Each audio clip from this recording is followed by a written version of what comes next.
আসসালামু আলাইকুম গাইস, কেমন আছেন সবাই? আশা করি সবাই ভালো আছেন। তো কিছুদিন আগে যে ভিডিওটা আমি আপলোড দিয়েছিলাম ইউটিউবে, সেটা হচ্ছে এই ওয়াট মিটার সম্পর্কে ধারণা দিয়েছিলাম। তো এই অ্যানালাইজার মিটার দিয়ে কীভাবে কি এম্পিয়ার, ভোল্ট, ওয়াট দেখতে পারবেন সেটা সম্পর্কে ভিডিও দিয়েছিলাম। তো এখন আমি এটা কানেকশন দেখাবো, আবার কীভাবে কানেকশন করতে হয়, সোলারের সাথে কীভাবে কানেকশন করবেন। তো চলুন দেখা যাক। তো এখন আমি যে কানেকশনটা করব সেটা হচ্ছে এই ওয়াট মিটারটা, আমার যে প্যানেল আছে এই প্যানেলের তারটা এই যে এখান দিয়ে ডিল করে নিয়ে আসছি, এটার সাথে আগে কানেক্ট করব। আর কানেক্ট করার আগে দেখাচ্ছি, আমি এটা দেখাবো সোর্স যে সাইডটা আছে, সোর্স সাইডে আমি এই প্যানেলের সাথে আগে কানেকশন করব। তো চলুন দেখা যাক। তো আমার এই প্যানেলের তার 70-76 তার, এটা হচ্ছে যে লালটা হচ্ছে নেগেটিভ, সরি পজিটিভ, আর নেগেটিভ নীলটা। এই কানেক্টরগুলো আমি পাই না খুঁজে, গতকালকে পাইছি, যা হোক শেষ মুহূর্তে এক মুহূর্তে পাইছি। পাওয়ার পরে দেখা যাইতেছে এটার সাথে এখন কানেক্ট করব। তো আগে আমি সোর্স সাইডটা কানেক্ট করি, দেখেন। তো এই তো আমি কানেক্ট করলাম। এখন দেখেন গাইস, শুধু 0 0 দেখাতেছে, শুধু এই বোল্ট দেখাতেছে 21 ভোল্ট, 21.53 আছে।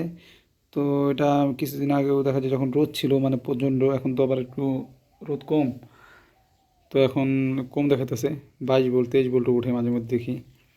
তো এখন আমি এটা আগে মিটারের সাথে কানেক্ট করব। মিটারে যে প্যানেলের তারের কানেকশনটা আছে সেখানে কানেকশন করে দেখাইতেছি। তো কত এম্পিয়ার আসতেছে এখন আমার বর্তমানে প্যানেল থেকে, আর কত ওয়াট আসতেছে, কত ভোল্ট আসছে। কানেকশন করা শেষ। এখন দেখতেই পাচ্ছেন আমার এই ওয়াট মিটারে দেখাচ্ছে 3 এম্পিয়ার, আর ভোল্ট আছে 13.26 ভোল্ট। মানে এখন লোডে চলে গেছে, কিছুক্ষণ আগে তো 21 ছিল। আর 40 ওয়াট আসতেছে, 100 ওয়াটের প্যানেল থেকে সানশাইনের 40 ওয়াট আসতেছে।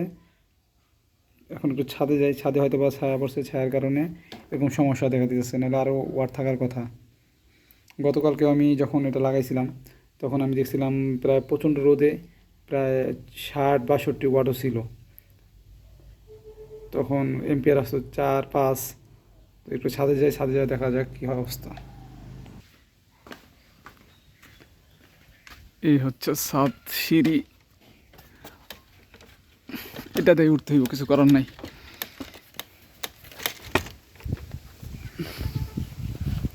তো গাইস একটু একটা জিনিস দেখাই, দেখেন কি পরিমাণ পান আমাদের কাছে। এটা হচ্ছে একটা মেহগনি গাছ, অনেক পান ধরছে, অনেক বড় বড় পান এগুলা।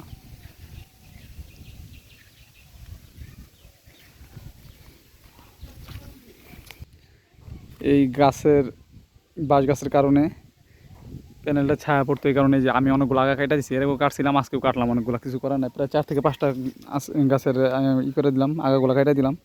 এখন সম্পূর্ণ রোদ পড়তেছে, তবে রোদের তাপ অনেকটা কম। এই ছায়া মাথার উপরে সূর্য,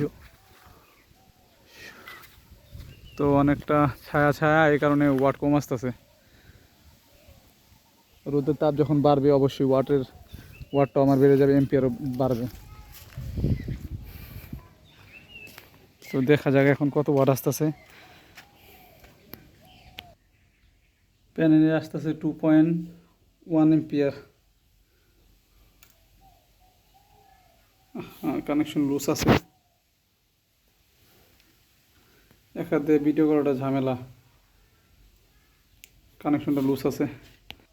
তো গাইস এখন দেখেন 2.18, মানে 20 এরকম আসতেছে এম্পিয়ার, আর ওয়াট আসতেছে 28 ওয়াট, অনেকটা গ্রোথ কম, এই কারণে সমস্যা, নাহলে দেখাইতে পারতাম। আচ্ছা যাই হোক, নেক্সট টাইম আমি আরেকটা ভিডিও দেখাবো, আপনাদের যদি জানতে চান ওয়াট মিটার কীভাবে কাজ করে সে বিষয়ে বলবো। তো ব্যাটারিতে ভোল্ট আছে 13.1 ভোল্ট। আজকে তেমন একটা চার্জ হয় নাই, আকাশটা মেঘলা মেঘলা, তো এই কারণে। এই হচ্ছে আকাশের অবস্থা, আকাশটা গোলা গোলা। যাই হোক, তো ভালো থাকবেন, আল্লাহ হাফেজ।